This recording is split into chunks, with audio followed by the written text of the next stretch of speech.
If you've ever wanted to grow an orchard in your back or your front yard, this is the video for you because we're actually at Chris's house, who's a member of the Epic Gardening team. We actually visited her garden about 2 years ago, and she grows a ton of produce, great gardener, but she hasn't really put in an orchard yet. So what we're gonna do is build an orchard for her in the front yard, but to do that, we gotta go find Chris. Hello, hello. Hey, how are you guys? Hey, what's up, Chris? Hey, Chris. Good to see you out. guys. Oh, the Hi. Sublime shirt, I like it, I like it. Local. Hi. So, you have a great garden, Thank but you. it's going through some changes. It is. You're doing some remodels and stuff, so we figured good excuse to head back out to the front and see what you want for an Yeah, I'm orchard. super excited. Okay, let's do it. I would say the garden is looking pretty good, Chris, compared to last time we were here, but you're saying you're gonna remodel this sort of area and clear some of these beds out? Yeah, we're having just remodeling done overall, so I'm hoping to use this area for an orchard and move out these beds, but I don't know how many trees to put. It's so small. Yeah, it's like 15 by 15 feet, Jacques, what do you think? Yeah, so if you space your trees 4 to 5 feet apart, you should easily be able to fit 4 to 6 trees in this one space. Wow, really? Yeah, it does sound crazy to be able to cram 6 full-size fruit trees here, but we're doing backyard orchard culture and we're home growers. So we're not trying to grow in a commercial scale, letting these trees get huge, Chris. What we're actually gonna do is plant them relatively close together, prune them actively, keep them at a manageable height so that you can actually enjoy like really high quality fruit. That's it. That makes sense for just 2 of us too. Yeah, exactly. If you're just a family of 2, you can come out, pick what you want. Yeah. Do you know what direction this is facing? It's south. Oh, that's perfect. Yeah, good. Yeah. Amazing. Yeah, so you're gonna sun in the east, sets in the west. You got perfect sun exposure with fruit Great. trees. You really want as much light as possible because almost all of them want full sun Okay. to develop really sweet fruit. So about 6 trees, what do you actually want to grow though, fruit-wise? I mean, I like all fruits. I'm hoping, I really love stone fruits.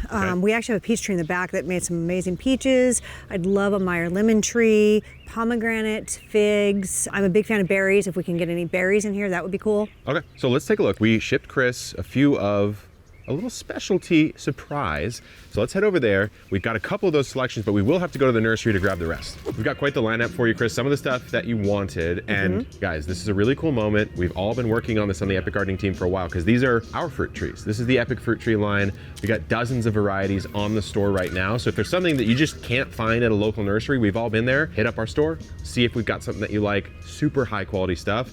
But let me run you through the options, Okay. Chris. We've got a couple different varieties of figs. We got a blueberry for you, which Nice. we're gonna plant in a container Okay. because it needs really specialty soil. We have a goji berry, kind of a fun pick, a raspberry, and then this honking massive pomegranate. Where's my citrus? Yeah, well, we don't have everything just yet, so we're gonna have to hit the nursery. I've got a spot, let's go. All right, cool. We're here at Armstrong Garden Center, one of our favorite family nurseries. So Chris, we're at the stone fruit section. There's actually some palm fruits like an apple. What is attractive to you right now?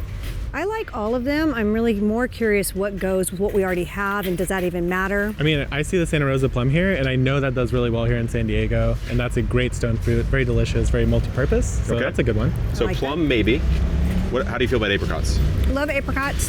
How do you feel about cherries? I love cherries. Okay, that was a louder love I do Yeah. love than cherries. the other loves. So that means we go where our heart is telling us. So when you look at something like this cherry, Okay.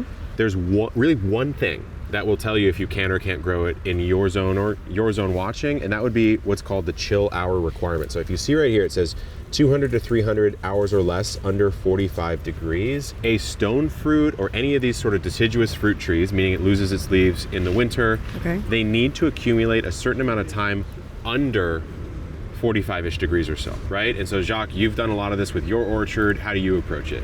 Basically here in San Diego, it doesn't get that cold. We don't have very many nights under 45. So for us, somewhere between 200 and 400 chill hours is ideal. In a lot of other parts, you could get away with like 800 chill hour varieties. You have more options, but really look at a zone map, look at your chill hours for your region. That's going to dictate not just the fruit you could grow, but how much of it you will actually get. Yeah, that's accurate. Wow. And so in our case, like we've all heard of like a Bing cherry, right? That's a classic cherry. Not for you and I. We can't pull off a Bing cherry. Why? Because that one has almost triple the chill hour requirements, like 600 to 800 chill hours. Oh yeah, we don't It get that. doesn't get that here. That's why these two varieties, Mini Royal and Royal Crimson, are here because these have been sort of selected and bred to be able to grow in basically a zone as warm as ours. So if you're really sold on cherries, it's kind of up to you which one you want to pick here. The only difference between these is, of course, the described flavor of the fruit itself, but also the harvesting window. And so one way to think about this is, when do you want your fruit? This one comes very, very early in the season, and this one's just a touch later than that. To me, almost no real difference, so I might read the description and say like what flavor seems more appealing. This one just says firm with good flavor, and then this one here says firm, self-fruitful, adaptable to many climates, and a great pollinizer for mini royal. Exceptional sweet flavor. Well, That's what I like. exceptional. That seems Sweet like flavor. the clear winner. So why don't we go with a royal crimson for one of your stone fruit, Perfect. and let's just keep on looking and see what else appeals to you. Apricot, nectarine, plum. I What's the like vibe? I like nectarines. Okay. Nectarines are good. They make good pies. Okay. There you go. So there's actually a lot. We've got this Panna Mint. We got a Nectar Babe. Oh, these are small ones. These Yeah, are a let's- dwarf tree. Okay, let's take a That look. would be ideal for our front orchard, Yeah, right? it gives us more optionality. So Chris, give me a read here. What do you think now? Estimated running chilling requirements 500 hours. That seems a little aggressive. Seems high for us, Yeah, right? it seems a little aggressive for us. So I would say no. Okay. Especially as a beginning orchard farmer. Yep. The other thing to look at here, this is a dwarving tree. So all fruit trees pretty much are grafted, right? So if you take a look at this tree right here, look really closely Oh, yeah. at this, right? You see there's a heading cut right here. Yeah. So this actually should have grown, but we pruned it off. Right. And then someone grafted this onto it. Oh, So cool. below this point, it's called a rootstock, right? So if you were to let a rootstock grow, you'd just kind of get not a great quality fruit. The grafted plant is what's growing above. Oh, cool. That's the variety itself. So this one's called Panna Mint Nectarine. This is the actual Panna Mint. Below it's actually not. So when you see this little thing growing up from the ground here, you really wouldn't want that, right? Okay. Because that's growing from below the point, which means the genetics are actually from the rootstock.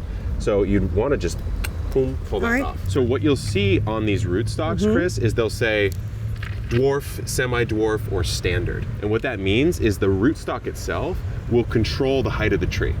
So a lot of backyard gardeners will say, well, I need a dwarving tree because I want it to only be 5 or 6 feet tall. Okay. The truth is, if you're actively pruning these, like we'll show you how to do, it doesn't really matter the type of rootstock that you get Okay. for the height. So if it's standard, semi-dwarf, dwarf, you don't have to worry about that as much. Sometimes though, there is a rootstock on, let's say, an apple or a nectarine or a pear or whatever that says good for clay soil. And if you have really clay soil, then maybe that's the one that you would have choose. really clay soil. And so that's kind of the way I approach the rootstocks because I know I'm pruning these very actively. All right, so I want to look for chill hours under 300. About 300-400, The root stock doesn't matter as long as I'm going to prune it. as long as you're gonna prune it. So I'm really just picking based on what fruit I want. The vibe. And Yeah. those two things. All right, cool. Okay, so you wanna go Love with the it. Panna Mint? Yeah, that sounds great. Okay, so then you get into the question, Jacques, of which one to buy Exactly. of the ones that actually are here. Because they right? have So at there's least 5 six. Panna Mints, which is Another the layer. best Panna Mint to buy, right? So let's take a look. I already know which one I like. Let's see, which one do I like? All right, can I guess? Yeah, why don't you guess? Which Okay. one would you buy? And why? Okay, and I'm sure this is wrong, but I would buy this one because it looks really healthy and it already has some flowers on it, and they're a really pretty color. Yeah, what about you? I would actually choose that one because it has the thickest actual branch from the tree that you want to grow. I was going back and forth for a second, but I did end up on this one, and I'll tell you why. Number one, I don't like this one as much because the structure of the tree is very heavy on this right Okay, side. that makes sense. Right? And so, not to say it wouldn't balance itself out, but why if you don't have to? Right.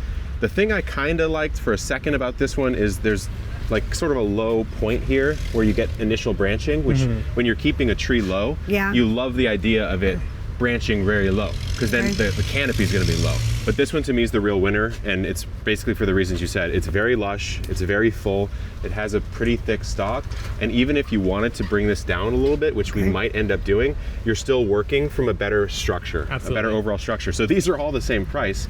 You got to get the one that's the absolute best. All right, cool. So we'll pick this one. Now we got to talk citrus. It is citrus time, and the options are limitless, but it sounds like you've kind of honed in on wanting a lemon. I would really like a Meyer lemon. Okay. I like Yeah. the flavor on it. Meyer, guys, is more of a sweet lemon, and a Eureka or other varieties of lemon are more your classic, truly bred to be a sour, kind of cooking lemon or flavoring lemon. So there's only 2 Meyers here. Which one do you think you would buy, Chris? This one's definitely taller. This one's a little bit smaller. Truly, I think I'd probably buy the smaller one. It looks a little healthier. The leaves aren't as wonky, and it doesn't have as many shoots coming off of it. I would actually agree with you. This is a case where bigger is not necessarily always better. If we take a really close look down here, remember all citrus is grafted. There's actually a really weird growth pattern happening right here, Jacques. It's hard to tell if it's even the true lemon or not. It's really hard to tell, right? So there's so many shoots coming out around this graft point that to me, the structure of it is a little bit weird. I don't know it's what's a little bit mutant-esque. And so in this case, you have an overall stronger structured tree. Since we're gonna buy it, I'll just remove this and you can take a look. The graft happened somewhere here. Looks like they've done some pruning cuts to keep this a little bit higher, but look at the structure of it. It looks a lot more stable, I would say. So we've got a Meyer, we've got 2 stone fruit. We need to pick up a couple containers for blueberries, right? Because we're gonna do a couple blueberries. These are actually really great for blueberries because we're probably gonna plant 2. Yeah. They pollinate a little bit better, they produce a little better with 2. So we'll grab 2 of these guys and we'll talk soil mixes next. All right, great. So Jacques grabbing a cart for our haul, but we need to talk soil because the 2 things we're planting in containers are 2 different blueberries, Chris, which need a very specific type of soil. They want like roughly a 4.5-ish on the pH scale, which in simple terms just means they want an acidic mix. Okay. Fortunately, there is something that is built for that. Usually it's used for azaleas and camellias, but you can use it for blueberries. So you notice right there, it says blueberries. So if you look at the back, I always like looking at the back of these mixes and just seeing what's in it. So if we take a look, we have redwood sawdust, composted green waste, which would just be probably from a municipal compost facility, peat moss, fir bark, and then there's a bunch of nutrition in there. And so blueberries just won't do well in a normal potting soil. Like something you'd grow for your vegetables, they won't do well. If you even planted your nectarines, et cetera, in the same soil you planted the blueberries in, they just won't do that well. Okay. That's why we're doing the blueberries in a container. So they do all of this, like the whole container will be filled with this, or are we mixing it? All of it, yeah. Okay. We'll just do this. And there's some theories on, you can sometimes mix in some bark and you can mix in a little bit of compost, this or that. I've had okay results just using a mix like this. We need about 5 bags of this. Does it matter for organic or not? I mean, I like organic, but like... I would default to organic if I can. If the only one you can get in your area isn't, it's still better to have an acid-loving mix because the blueberries just won't grow. Okay. Yeah. Hey, Kev, you know, my soil, I'm a little concerned about the quality of it. Do you think that I need to like do anything to make it better? Yeah, I used to think when planting trees, you'd fill the hole up with a bunch of compost and fertilizer and stuff. I don't do that so much anymore, so we'll work with the soil you have, but we'll top dress. So we'll put all the nutrition on the top because a fruit tree is going to throw feeder roots out a lot on the surface. It grows deep, but a lot of those feeder roots were getting all the nutrition on the surface. So what we'll do is we'll top dress. So we'll grab a couple bags of compost just to like be 2 to safe. 3 inches worth? Yeah, like something like that. This is crazy. I have no idea. What to buy? Yeah, there's so many different types. Well, the good thing about Fert is you actually really don't need to buy any fertilizer for your fruit trees because we're going to top dress with compost. Okay. But as time goes on, you may want to. Okay. And so, fortunately, they make it pretty easy here. We've got a citrus fertilizer. We know we want that. We have a fruit tree fertilizer, and then just to be safe, blueberries? Yeah, exactly. Let's grab a azalea camellia fertilizer. So whenever you see azalea camellia, you can always translate that to this will also grow blueberries. So we have our final 3 things. Let's just get back to the house and plant this stuff out. Let's go. Thanks. We cleared out the old beds. We're actually gonna use the soil as a top dress, but now we have to get into, to me, the most fun part, Jacques, which is playing around. It's a little bit of Legos when you try to mix and match and see how this layout looks. Chris, we have your 5 that are going in the ground. We got the blueberries over there. We'll tackle those in a second. Now we have to talk placement, and I think the tricky part is some of these trees will lose their leaves in the fall. Actually, every single one but the lemon. Okay. To me, that means I want to be putting that lemon in a place that maybe will block some of the street noise or the view. So I don't know what you think, Jacques, but to me that means that lemon goes right up in here. That way it gets sun year round and there's nothing competing with it. So the other thing, Chris, to think about is the eventual height of the tree. We're going to keep all these trees pretty low, maybe 6 to 8 feet by pruning them. But you're also on a slope. Right. So to me, I wouldn't put the things that want to get really tall really fast up in the front because this is south facing, so where all the sun's going to come in. You don't want to block that off. Okay. So I think it might make sense to put this lemon tree, we're going to have to sacrifice that nasturtium a little bit. But I personally think it almost goes really well right about there. Maybe a little bit closer. I like that. So to me, let's like call that our first little anchor point. Where would you put the palm, Jacques? Palm is going to be pretty fast growing. It does drop all its leaves, but I would probably stagger it a little bit towards the middle or the back, personally. Okay. I was kind of honestly thinking because it's going to get so big, just balance-wise, it would probably be best to be like actually like in that corner. Okay, yeah. So that it kind of blocks that as well, and I think that's a It's very nice reasonable, and full. it's a Yeah. reasonable choice. and that will look nice balance-wise. Another play you could do, just on that note, is you could put it here and say, when I come out and walk and enter my garden here, I feel like I'm a little more secluded because this big bushy palm is also blocking the street side of it. Oh, I like that better. You know what I mean? That's good. Yeah, so that's you a can good put call. it on that side there. How And far then- apart should they be? Yeah, it's a good question. Bust out that measuring tape, Let's Jock. see. And does it matter by tree? It kind of does, but you know, back at my place, I have that citrus orchard. It's 4 feet apart, and the only reason I can pull that off is because I prune it so actively. I would say 4 is the bare minimum, and a lot of people probably think that's even too close, but you Okay. can pull it off. Okay. So this is exactly 4 feet right now. Okay, that seems Nice. good to me. So then what we've got is a cherry, a nectarine, and a fig. Okay. So to me, the cherry and the nectarine, those are your stone fruits. Right. Right. Those guys are going to grow with this kind of vase-like structure. Okay. They'll probably be about this wide or Okay. so. So I want to give them a little bit of space to kind of spread. Your fig, you kind of have the option to prune this more like a tree, which Okay. is how this one came from Epic Fruit Trees, and a bush, Okay. where you can kind of keep it more Oh, really? shrub-like. Yeah, because How- figs only fruit on their newest wood, so you have to prune them pretty actively. Otherwise, the new wood ends up being like 20 feet tall, and you're That's like, how one in I the can't back really, is. So can't how? really reset. Well, like what height? Like, could you do? Like, what's the ideal height if you wanted to do like this type of setup? On a fig, I might go to again like 6 to 8 feet or so. No more than you can reach and grab Okay. one. You know what I You mean? could cut it in half every year if you wanted. You could. Okay. Yeah. So given that, figs Uh-huh. can kind of ramble, and fig roots can actually be a little crazy. So I kind of don't want to put it up next to the house. Oh, no, So why don't we grab that, Chris, and we'll Okay. pop it right about there in the front. Okay. And that's gonna look really nice, I think. Okay.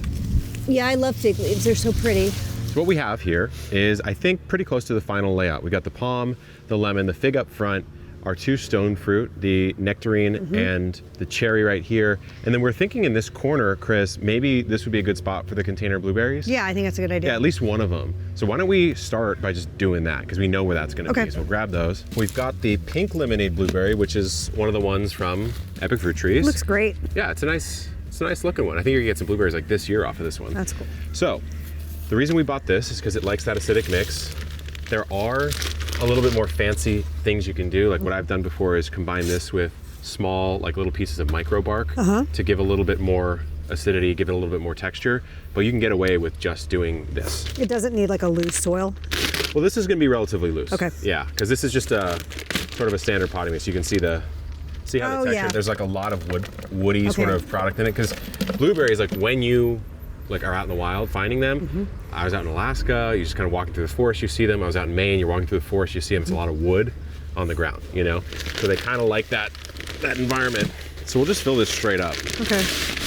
And then what I'll have you do is pop this out of the pot, and I'll kind of fill around where you hold it, right in that center area. I don't know, like it just pops out so nice. Yeah, let's take a look at those roots there. Roots look really good.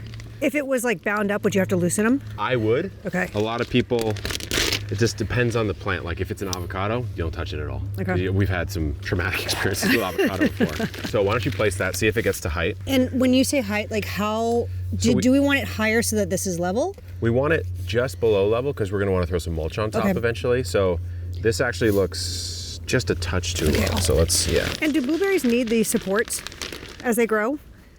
I would keep it on for the Okay. first little bit of time, and then as they grow, like years 2, 3 plus, you really don't need it. How bushy will these get? So there's a few different types of blueberries. There's a low bush, high bush. The high bush, obviously, the name implies it, right? Those can get pretty wild. In our personal climate, like San Diego, you kind of want to go for these southern low bush styles, Okay. which are a little smaller, great for containers. Flavor's nice. If you're in a colder climate, you go for one of those big high bushes. Those things can get like 7, 8. 10 Really? feet. Yeah, I've sometimes never they can seen get one of pretty crazy.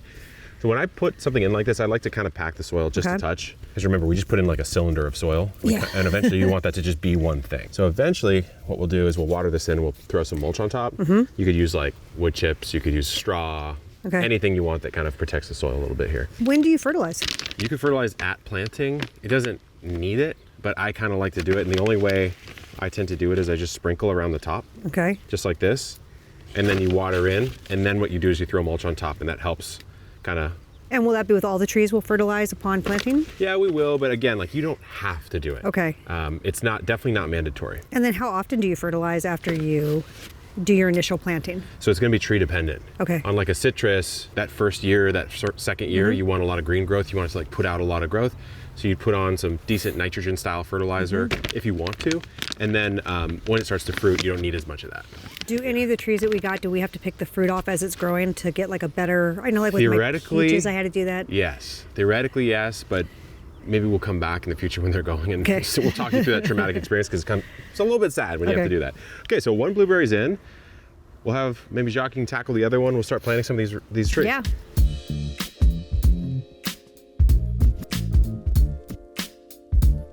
In we go with the citrus. So do you know much about how to get a tree in the ground? No, I know nothing about how to get a tree in the ground. Perfect. So it's actually less scary than you think because when you read online, you see all these crazy I know. guides and do this. If you do this, it'll die. If you do this, it's actually very simple. You don't have to dig too crazy big of a hole. Okay. Sometimes they'll say, dig a hole twice as wide and twice as deep as the pot itself. Uh-huh.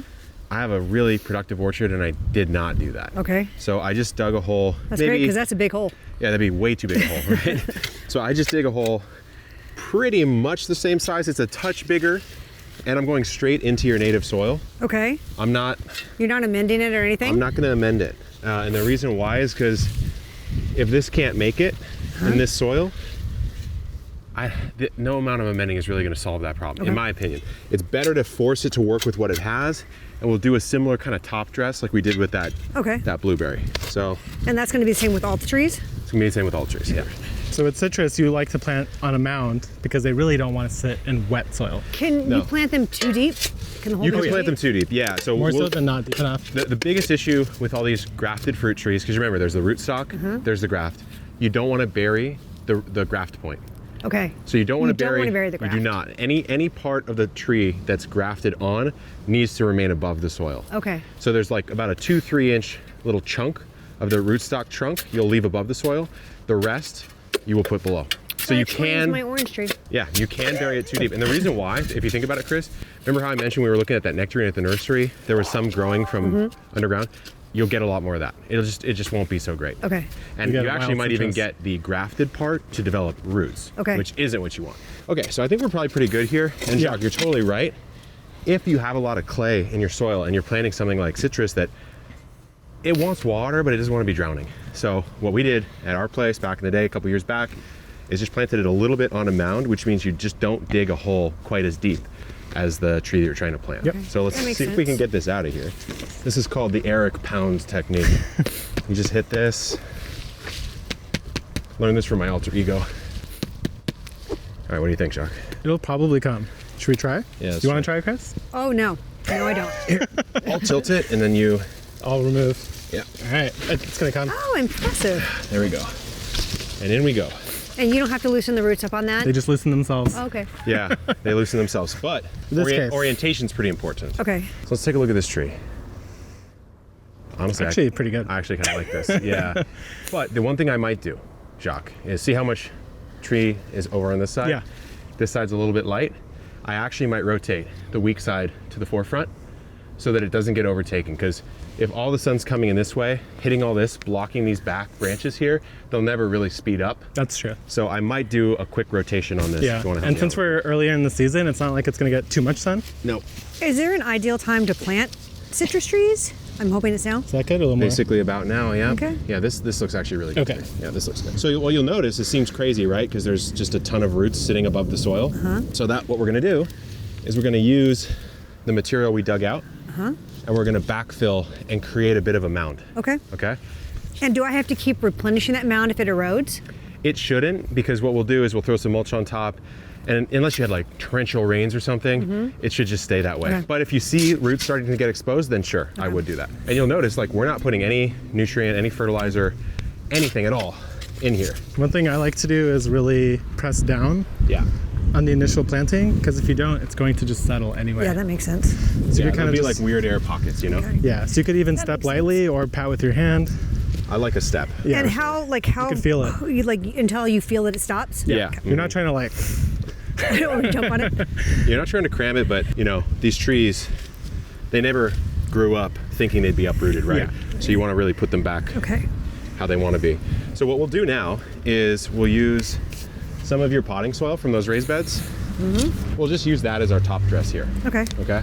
So that's effectively like our compost in this situation. And no fertilizers needed now. I don't think so. Okay. If you really wanted to, you could have thrown some of that citrus fertilizer we wanted before Okay. you applied the compost, but to me, it's not extremely necessary. And do you pat down the top coat as well? Yes, yes, you do. So the final thing you check here, Chris, is that graft point like I mentioned. You see, this is where we got grafted. Okay. Okay, so if the soil was here, that's a fail. Soil's down here though. We got about 1.5 inches or so of the graft. The rootstock below, this is the grafted part. We're in a good spot. That explains why none of my trees in the back grew. Yeah, well, it's a tricky because when you think of a fruit tree, you don't think it's actually 2 fruit trees. Right. But every fruit tree, for the most part, is 2 fruit trees. I also, when I was researching, I didn't see a lot about that. Yeah, it's just one of those little things that you pick up. So what you'll do afterwards, and we'll probably do this at the end, is you leave a pretty healthy trickle. So you trickle this thing for a couple hours. Okay. Really let that water get in there. Or the rain. Or the rain, yeah. Okay, so same vibe. Let's hit this pomegranate. And is the depth of planting the same for the pomegranate? Is it the same for all the trees?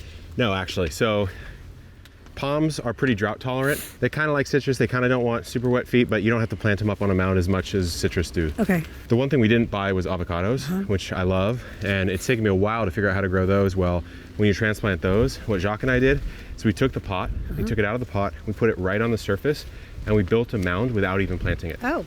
That's the only way we figured out how to make avocados work. Because they hate being transplanted. Do you leave this in the burlap bag or you take the bag out? We're gonna take the bag out. Okay. That looks pretty good, I have to say. Yeah, it looks really good. Looks pretty good. So this variety is called Texas Pink.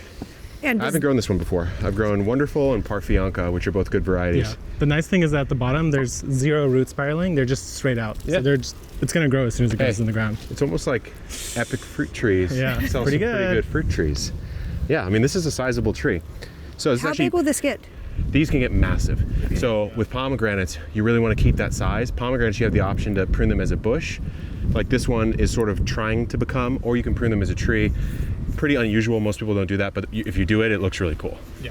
Okay. What you would do, because see how pomegranates have multiple stems sort of coming out of the bottom here? They kind of want to keep doing that, so they'll keep throwing these up.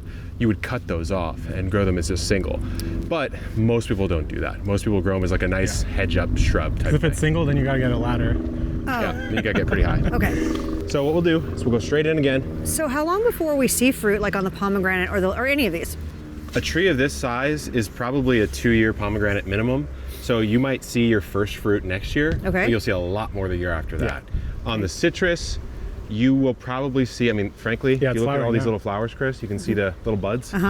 You might even get 1 or 2, but that's where it gets painful with citrus because You gotta.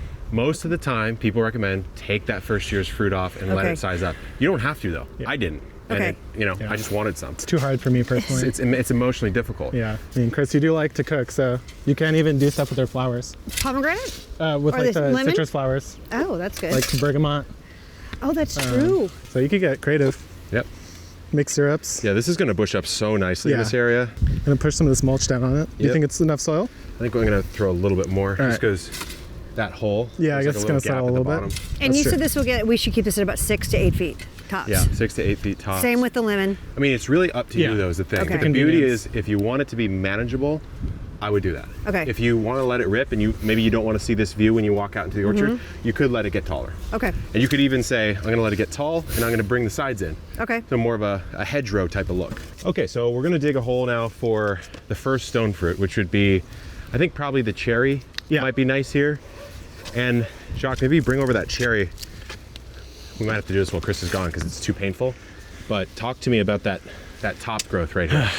So it's an investment of time. You might feel like you're wasting your money by cutting this, but this is not the growth you want. You want more of like a true vase. So if you left this, you're gonna have 2 primary branches. But if you cut it like right here, now you're gonna have a nice structure around your cherry tree, more fruit in the long run, and it won't be ridiculously tall for you to get your fruit. If you Yeah. do plant a tree too low, is there any way to salvage it after it's done and Like root it? too low in the ground? Yeah.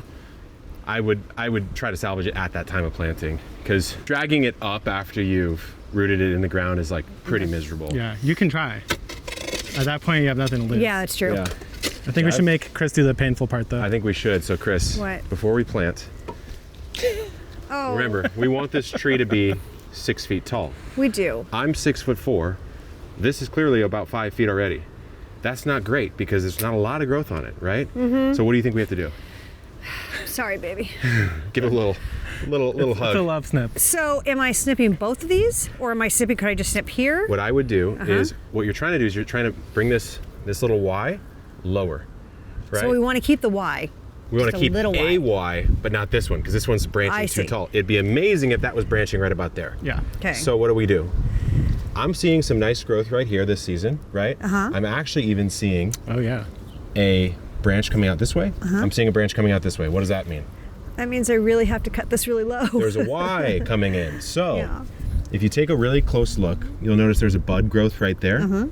We want to come in at about a 45-degree angle, right about a ½ inch above that, Okay. because that's going to grow a Y out this way, okay? So it really is painful, but trust me, you will be thankful in like a year. Okay. So come in. Like about here? So you want to save this. You So want to about here? A little I'd go lower? lower. I'd go lower. Right I'd go there. Yeah. Yep. Give it that hit. There it is. It looks like it hurt. Every time. Every It's time that terrible. hurts. It's okay. You're paying off in the long run. Yeah. Okay. You will be great You can because keep this now if you want. you'll have a very nice structure on this tree. Okay. And even as this grows in, you'll notice there's a bunch of sort of stuff coming out down here. You may, as that grows in, remove even some of that. And a lot of the new growth for the next year is going to be coming in this area. Okay. You know what I mean? I think we struck some gold down here. I don't know Maybe what. we might have to shift plans a little bit. So this is the reality of a backyard orchard, is you don't know what you're gonna You find never know until what you you're going find to it. find up in here. Yeah. So you could do a little And pivot. Come this back to isn't, this. well, I guess you don't want to put it on top of concrete anyway. No, You That's- wouldn't because it's got nowhere to go. Yeah. Well, let's hit that fig then for now. We'll come back to this. Maybe I'll investigate. Yeah. I'll poke around. Jacques' going to do some snooping. Oh, that's a huge lizard. Oh, wow. Hey, bud. Come on, honey. Let's move you on. Come on. Go. Okay, fig time. All right. So we have two types that we're offering now. We have the brown turkey and the black mission fig, but if you're in a cold climate, there's one called the Chicago hardy fig that we've also got, which is, I believe, hardy to like zone 4. Oh. Yeah. And figs in zone 4, I mean, come on, that's like Yeah, luxury. it's a luxury. Yeah, it is. All right, so for the fig, same thing. It can be buried up to, Fig, yeah, you want to just kind of make it level. Nothing too fancy on that. The fig is for sure not grafted. okay. So that one, basically, you never have to worry about that. Actually, it's a good point. Figs and pomegranates are not grafted trees, ever. They're totally fine to grow on their own. So there's no like planting depth thing you have to Okay. really stress out about. All right, let's see if we can get down in here. So I don't have to prune it or anything. I would say this year I would not be pruning this. So here, I'll just Oh, do that. well, that was easy. Yep, we'll toss a little bit of that. So knowing what you know now, how would you orient this fig tree? I would turn this way because it will get more sun, and this side will be bigger, and so this will make it grow more evenly. Exactly. I pay attention. So you're gonna go like that, right? Yep. So now we've got some really nice structure that can balance here over the years. This is obviously gonna grow in quite a bit. Yeah. Okay, let's Okay. fill that.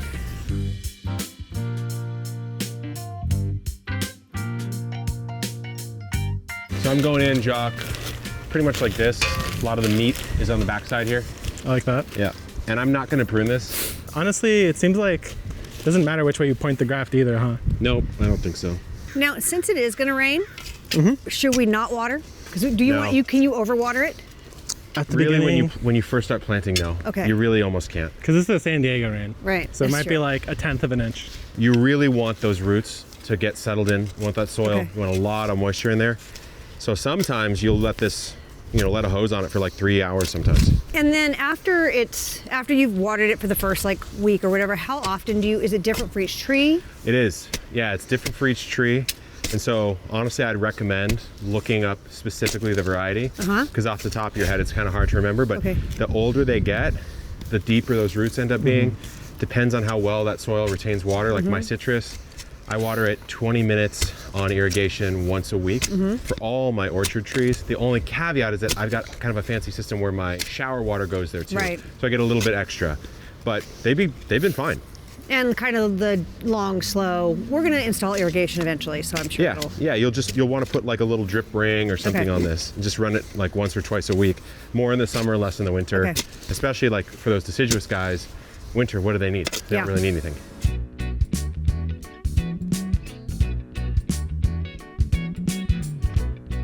So Chris, there's still one more thing to do here.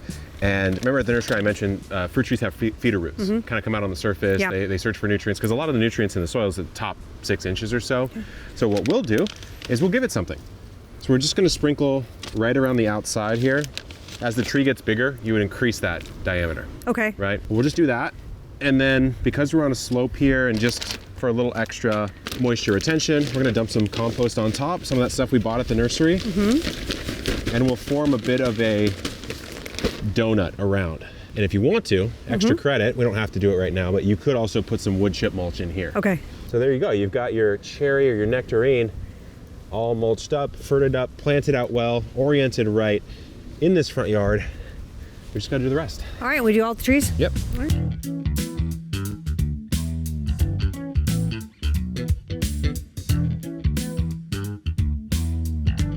So I think a pretty damn good job here. You're gonna have some incredible fruit coming in a few years. What do you think? I think it looks really cool. I'm really excited about how it's gonna bush up over there. The spacing's great. Nice variety. Yeah, I'm stoked about it. I think this looks really good. It'll look even better as the years go on. Remember, some of these fruit trees, we sell now, Epic Fruit Trees. Check our store out. You'll probably end up talking to Chris if you have any questions, because she's our head of customer experience. Hopefully this video helped you guys out. Good luck in the garden and keep on growing.